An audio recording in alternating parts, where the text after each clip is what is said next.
For 2023, Haas have confirmed that Nico Hülkenberg will replace Mick Schumacher. That leaves Mick after 2 years in Formula 1 with no seats for 2023.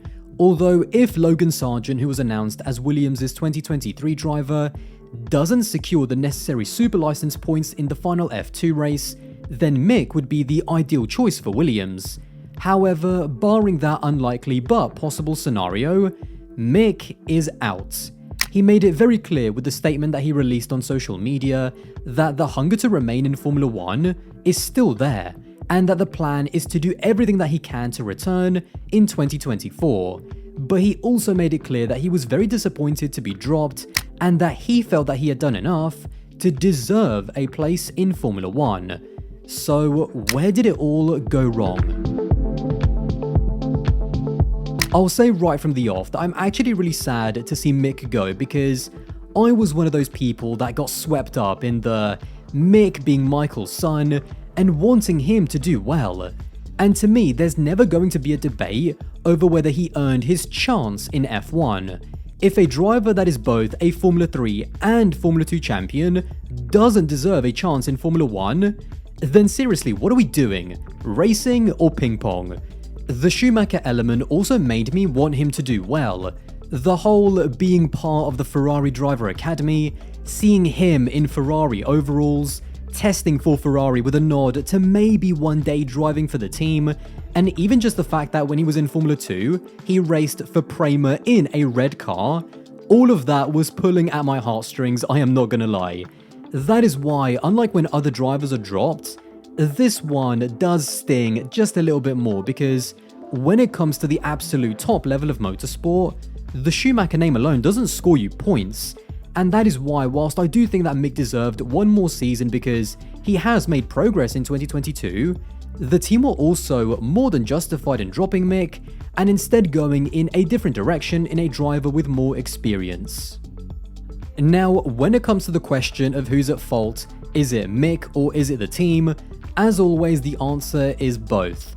But the way it has ended, there is a general feeling of awkward animosity between the team and also Mick. Even in Mick's statement, there's an underlying subtle shot at the team that he did deserve a place in Formula 1. And what all this tells me is that, unlike in the case of Latifi and Williams, where the split has been much more amicable, this tells me that at the very least, the relationship throughout the season hasn't exactly been harmonious in the first place. When it comes to what Mick has done wrong, the simplest answer is that he hasn't scored enough points to give the team confidence that this driver lineup will maximize whatever package they give to both drivers. Kevin Magnussen was also the perfect benchmark. K-Mag is a driver who on his day can be immensely fast, as we saw in Brazil, and he's also got an edge and fighting spirit that you need to have to survive in the cutthroat midfield of Formula 1. But K-Mag is not unbeatable. K-Mag is not a superstar championship level driver. Sometimes he can lack consistency, and then that same fighting spirit that drives him on so much can also get the better of him when it comes to getting into needless incidents with cars that he just shouldn't be getting into needless incidents with. He has lost 3 front wings on lap 1, fighting with Lewis and Max.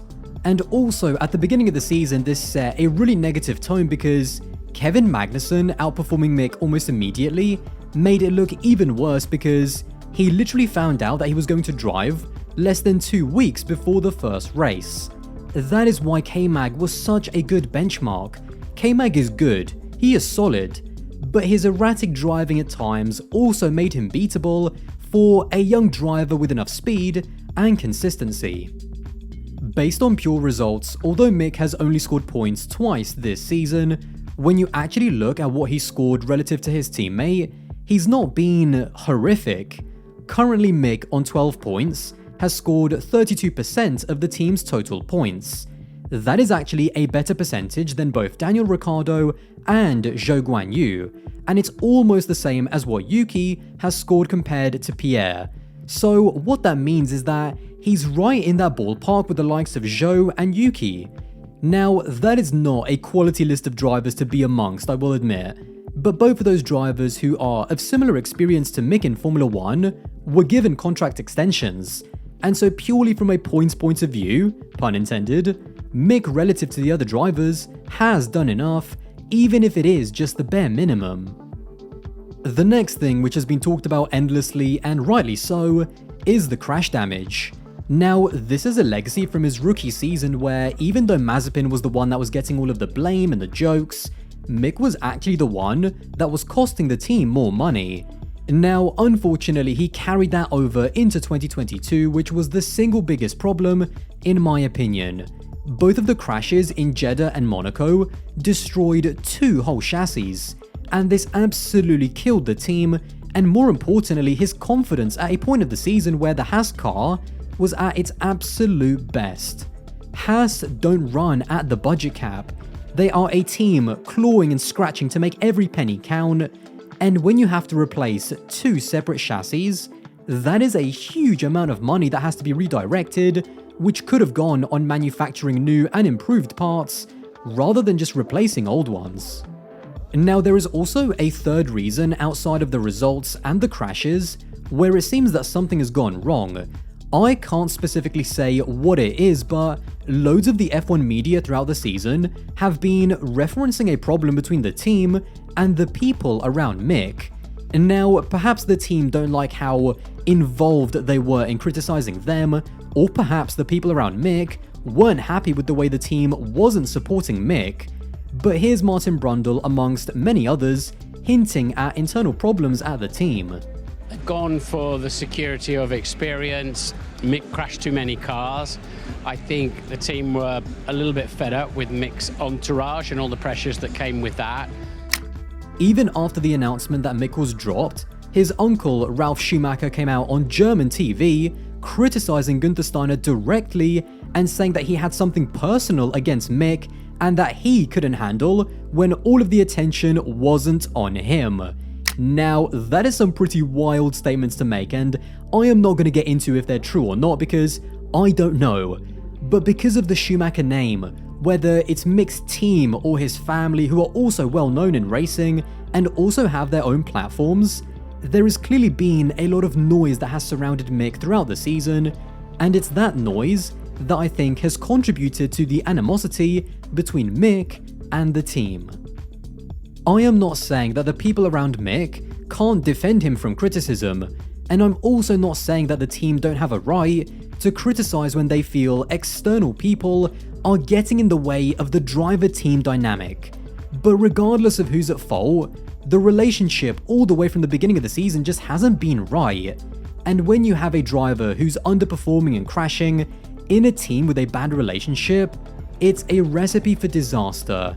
But even then, for Mick to improve over the course of the season the way he has under those conditions, I think it just shows how hard he's been working and how determined he has been to not let any animosity get in the way of him improving.